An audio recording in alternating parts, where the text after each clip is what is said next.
I will not directly talk about images or the materiality of it. We'll have something later on. I will more attempt to frame what is sort of the background through which we see, or against which we see any form of image that it'll be that we see. I just have one slide, which is this one here. So it's very low tech. I apologize. I will go very fast on the first one on media, because Adrian yesterday, I hope you were here, gave a fantastic presentation and conceptual framing for understanding what media is. So I hope you were here. I hope maybe you can see that in replay. And I will mostly talk about ideologies, perspectives, multi-perspectivism, and maybe something about mental infrastructure. And I will stop in 29 minutes so that we have some time for discussion. So just very briefly, when I talk about media, I mean something that does one of these three things, or three together: recording in time, transmitting in space, and while you record and you transmit, you transform the data, the information, whatever you transmit. We tend to think of media in terms of channels through which information goes, cables and so forth. I think it's important to understand them as ecologies, as milieu, as interface. And Adrian was very, I think, very rich. Adrian's presentation was very rich on this.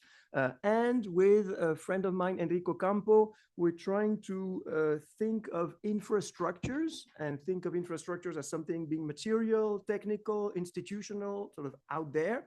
And again, cables under water, et cetera, but mental infrastructure, with this hypothesis that media are something that are both material, institutional, and also within our, what I'll call a perspective, within our ways of seeing, and that category like mental infrastructure could be interesting. So I won't say much more about this now. My second point, again, I will go very quickly, is just to say that we, I think, are fortunate in France, at least, and in most European countries, to live in something we call democracies. And it's important to think of these regimes as democracies. We have a freedom of expression, mostly. We have sort of rule of law. We have elections. So that's very precious, because other parts of the world don't have that. But if we think of democracies in terms of power by the people, I wrote a book called Médiarchies to sort of qualify that. And I think it would be more accurate to talk about power by the people's affections, these affections being conditioned by their media, milieu, infrastructure, infrastructures, etc. So I think that it would change a lot of our talking about politics if we didn't naively talk about democracies and more realistically talked about mediarchies. But I wrote a book on this 5 years ago, and doesn't seem to bother anyone. So I guess it didn't work. So I'm gonna do something different, which is my topic for today, which is when we talk about ecologies of images, of visual ecologies, we assume something about what is an image. And I want to start by confusing images and ideas, or showing sort of a continuity between images and ideas. And most importantly, I want to reconsider what I think we still call ideologies, but how do we use that word ideology? How have we used it over the last 50 years?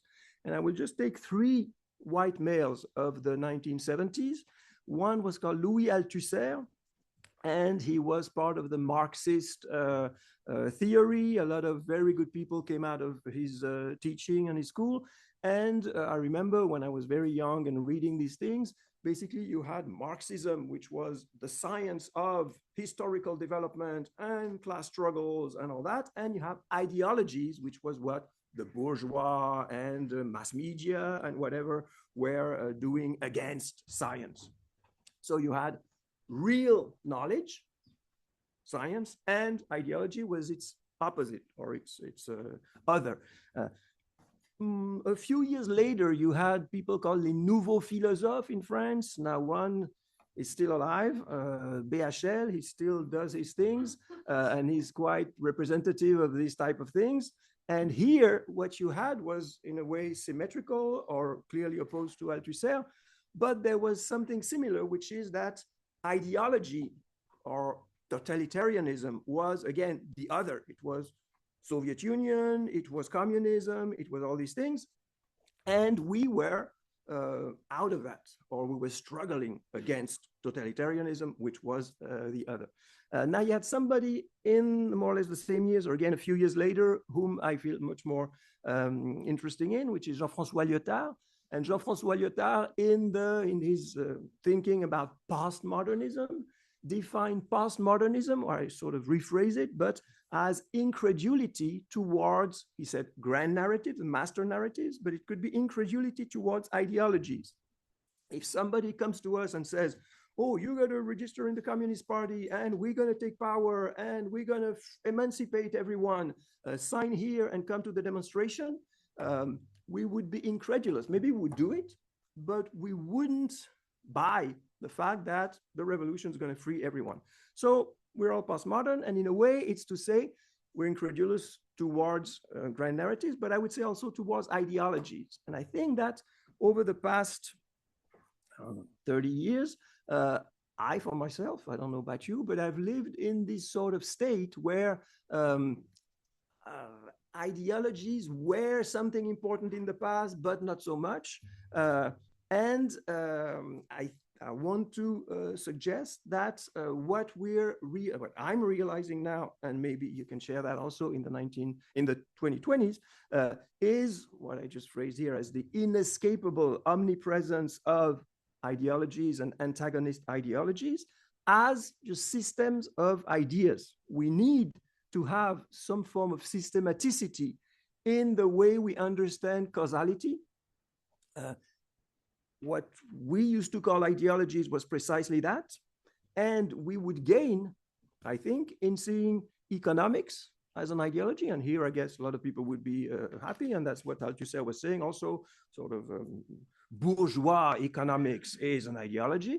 But I think we could see ecology also as an ideology. It's just another ideology, but to me, it's not.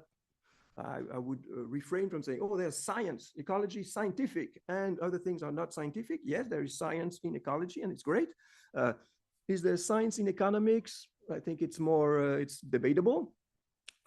Probably yes, but we would need to qualify that. And I wrote a third word on this, which is conspiracies. And I think yesterday we talked about post-truth and all these things. And I would see what is now currently called conspiracy, conspirationism, complotism, all this, as a return of the repressed ideology, because we don't have sort of the safety of an ideology to which we can be credulous. We blame in other people their credulity in something we call conspiracies. So all of this just for our purpose today of thinking about visual ecologies, I think it brings a few consequences. So to see a continuity between ideas and images, and here I misspelled it.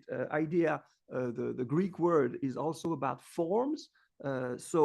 Shapes, forms. I think the pattern, gestalts. I think we need to have these phenomenon that provides some sort of a unity, a totality, and then BHL would say totalitarian, but I think we need something like that to make sense of the world. Here I quote, and I will go back to him later, a not so famous Bengali philosopher of the 1950s, Ramachandra Bhattacharya, who talks about grades of images and thoughts, so a continuum between images and thought. And the crucial word here I want to bring to qualify ideology would be the big picture. And to me, that's something very important to think, what does it mean? So I'm not sure it's an image, but I think if there's one thing I want to say today is that we need to think of ecologies, of images with this notion of the big picture. And if you followed what I said so far, basically the system of ideas or these ideologies They are what provides us with a gestalt, a pattern, whatever, a totality, within which things make sense, with this stickiness between the visual and the ideal. Now, I want to introduce another word, which is the notion of perspective. And it's linked to this because a big picture is, if we go back to the visual, it is, one can understand or imagine that it's always a situated big picture. Here I see you from this position. So what is there in the notion of perspective? Most trivial one, a point of view. Again, I'm here and I see your faces, and if I was on the other side of the room, I would see your back, etc., etc. Point of view. You know, maybe Emanuele Coccia or Frédéric Aitouati and all these people, they play with the French word point de vue et point de vie. And a point de vue is not only a point de vue. You have this point of view, I have this point of view on you here, because in my life, I happen to be a professor and not a janitor. If I was a 50-year-old woman coming from the Maghreb to clean this room, I could have the same point of view here, but because my body and my social status would be different, I wouldn't have all these spaces. I could be here, but nobody would be here, and I would just sweep and clear things. So point de vue, point de vie are also necessarily socio-material embodiments. They are situated big pictures.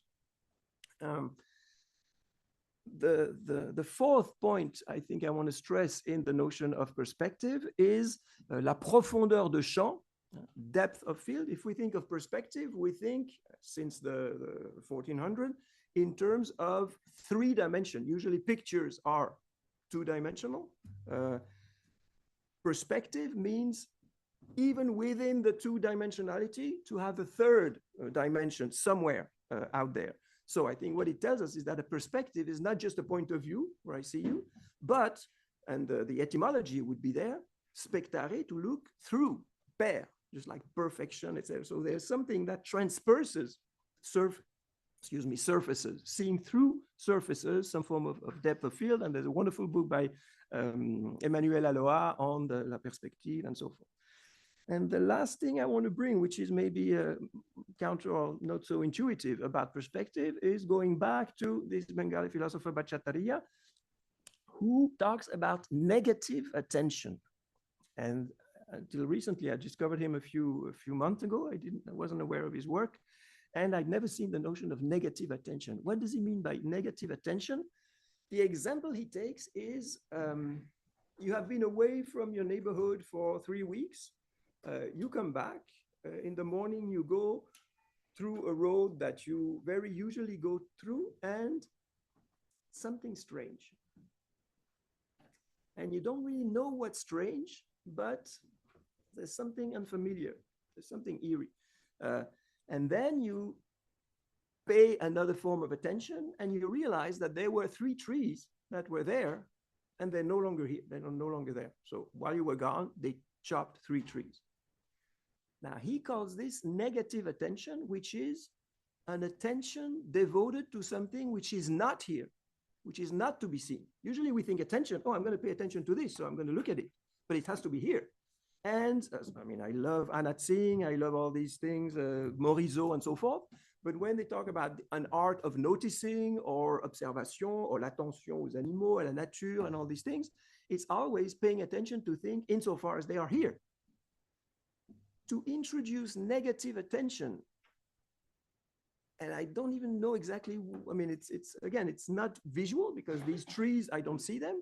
It evokes memories, it evokes all kinds of things. But what I like in Bhattacharya is that, and it's something also that Gernot Böhme does in his thinking about media and atmosphere, you don't see the absence of trees first. You just feel in the atmosphere that something is missing. And that's why Bhattacharya has 2 versions of this negative attention. First, it's a perceived absence. So you walk in the street and something strange. And it could be, oh, it smells bad, or I have a bad taste in my mouth, or I feel eerie. And then you realize because somebody came my way and had a dirty look on me or something. So first you feel something in the atmosphere, and that would be perceived absence in this case.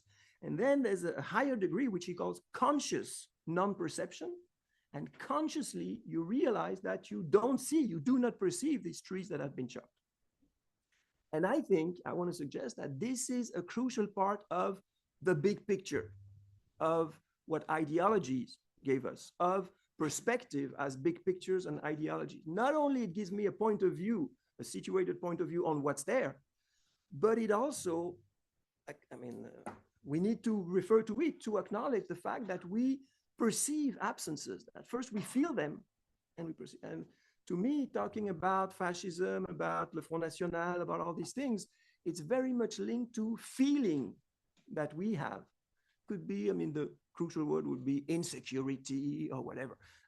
But we feel something's not there in the perceived absence. And not so often can we go to conscious non-perception. But there's something that's constitutive of perspective and which I would link to this negative attention. Okay, now quarter of an hour to finish on multi-perspectivism. So the challenge to me now is to try to think of how we can and how we already do construct media or infrastructures or mental infrastructures or whatever that would be multi-perspectivist. And I think the broad and very banal idea is to say that we live in what can be called multicultural society. So you have people sharing the same space, the same neighborhood, the same cities, who have different, call them values, religions, ideals, etc., etc. I would translate big pictures or ideologies on the world. Some of these are antagonistic. They, on certain points, I think on few points, but they might be incompatible. And how do we arbitrate that? And I think that we're very bad at arbitrating this, even in democracies like France, et cetera, et cetera. So the challenge of a multi-perspectivist, again, media, if you want, is both very old, because all good newspapers or TV, whatever, either try to do that or legally they're supposed to do that. You have to give the temps de parole to different parties or representative of different, again, parties, ideologies. So it's already here, it's everywhere. And yet I think we're very bad. So how do we try to understand that? And also, how does that help us maybe be less naive about issues of post-truth and all these fake news and things? So that's what I'm going to try to develop in the remaining 10 minutes. So we can first go to some classical things like Michael Bakhtin, Polyphony, the novel as not one poet expressing his worldview, but as an assemblage of discourses, potentially incompatible discourse. So if you read Bakhtin, that could be one first clue. More interesting for me and for visual ecologies is Vilem Flusser, Philosophy of Photography. And I'd be very brutal in summarizing Flusser, but I think part of the genius of, Flusser's vision is to say, when we painted things, we could be inaccurate. I could paint the scene I was mentioning in the street from before with the three trees. And once the trees are gone, I could do a painting that will restore these three trees, because I think the landscape was much more beautiful. So when I paint, I can lie. With traditional argentique, etc. photography, in theory, I couldn't.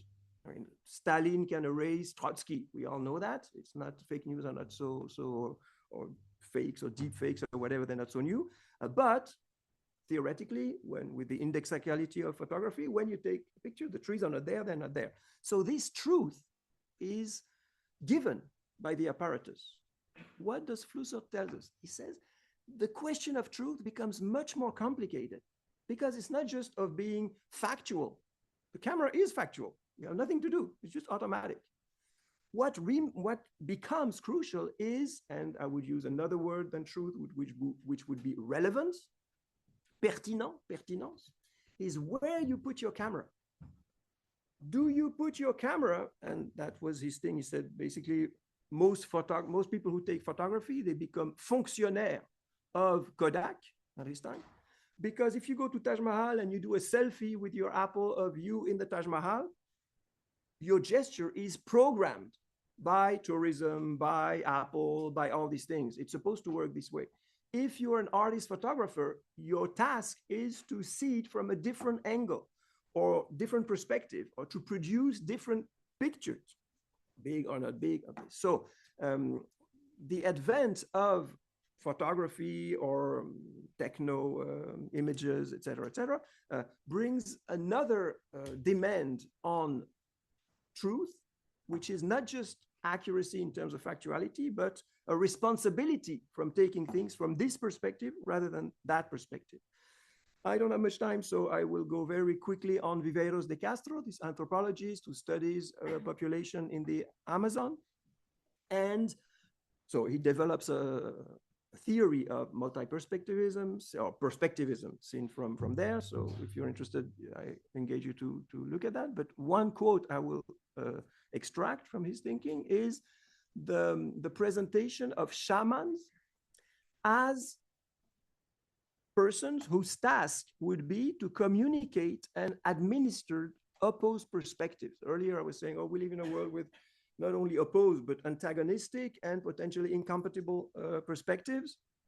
Well, Viveiros de Castro develops a thinking about perspectivism, and he isolates a certain function of shamans as, again, communicating, I wouldn't know how to say it better, communicating and administering these opposed perspectives.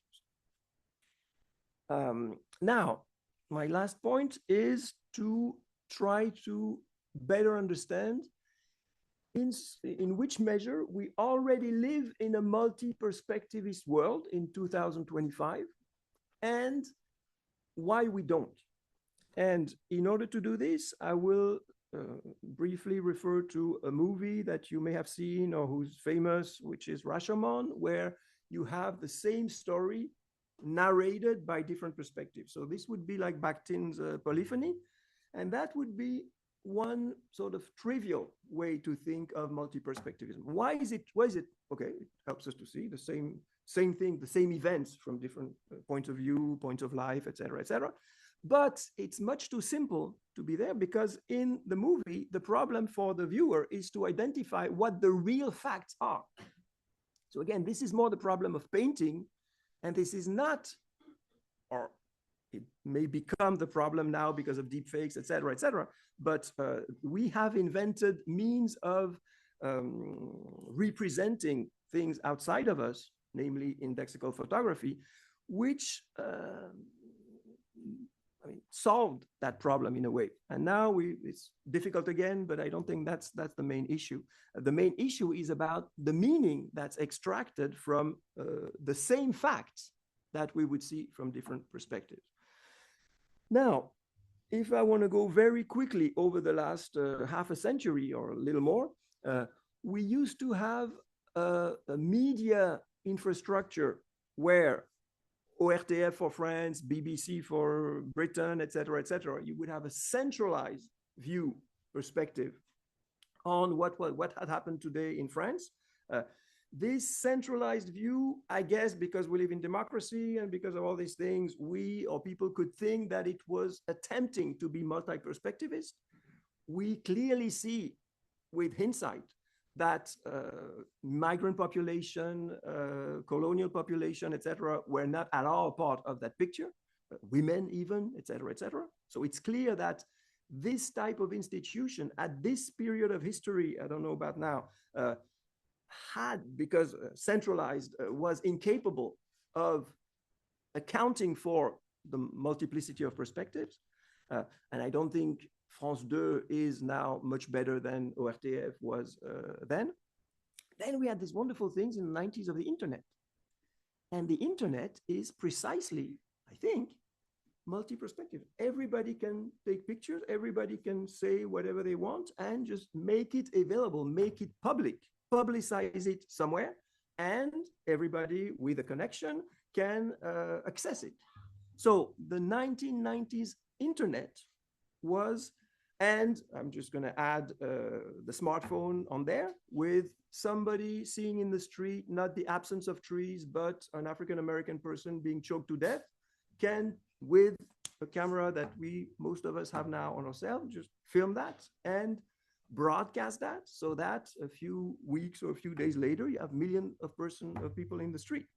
So this technical capacity to publicize multiple antagonist perspective between Black Lives Matter, between the police, etc. ORTF would be clearly on the side of the police. Now you have something else that happens. So yes, it's fantastic. We have this. What could be called platform capitalism is it doesn't suppress the internet. And we have our friend of UbiWeb, Kenneth Goldsmith, telling us, well, guys, the internet is still here. This freedom that you had just working in HTML, just very simple HTML, you can do all kinds of things here. Why do you go on these platforms? So it is there. It's not repressed, suppressed, abolished by that. But the dynamics that platform capitalism brought on this are clearly dynamics of, you could say, re-centralization, see Elon Musk, you could say mass media. Internet was radically different from mass media. And now we're going back to something that's not the ORTF, but that's been pushed on that side of mass media. Now, I just have 3 minutes left. A number of questions should be addressed on, is it possible for one institution to manage, with all the problems of management, a multi-perspectivist, an attempt to multi-perspectivist representation of the current state of our society, of our neighborhood, of the world, etc. Or is it necessary to start from the idea that no centralized institution can do that, and therefore what we have to assemble is a true diversity of external multi-perspectivism, that things have to be welcome or accepted as coming from different angles and showing antagonist things. I don't know about that. The last word I want to have is about a theorist called Michael Anani, and we published with Jacopo in Multitude an issue on the public, faire public, and we had a small translation of the core of the argument of Mike Anani, which you can find. It's a book in English. I forgot, sorry, the title of the book is 2018. But in this book, he talks about a public right to hear. And I think this is crucial. And this, I'm just amazed that we don't bring that more often in thinking about media. And in a way, I find it's the same thing that Flusser was telling us about factual truth and relevance, or from which angle, from which perspective is it? And Anani tells us, I think, the same upper level, upper demand, higher, more complex demand on freedom of expression. He says, oh, we think we're in democracies because we're in freedom of expression. And it's true again, no, even if only through the internet, you can say something that you think is true and publish it. And in France, it's not the case in Russia, et cetera, you can do it. But he said, this is extremely precious, just like fact-checking is extremely precious, but it's dramatically insufficient. A public right to hear is to make sure that we collectively have access to antagonist perspectives. And this access to antagonist perspective should be considered as fundamental to the working of a democracy as just the freedom of expression. Whereas, as far as I can hear around us, I don't see that demand clearly articulated.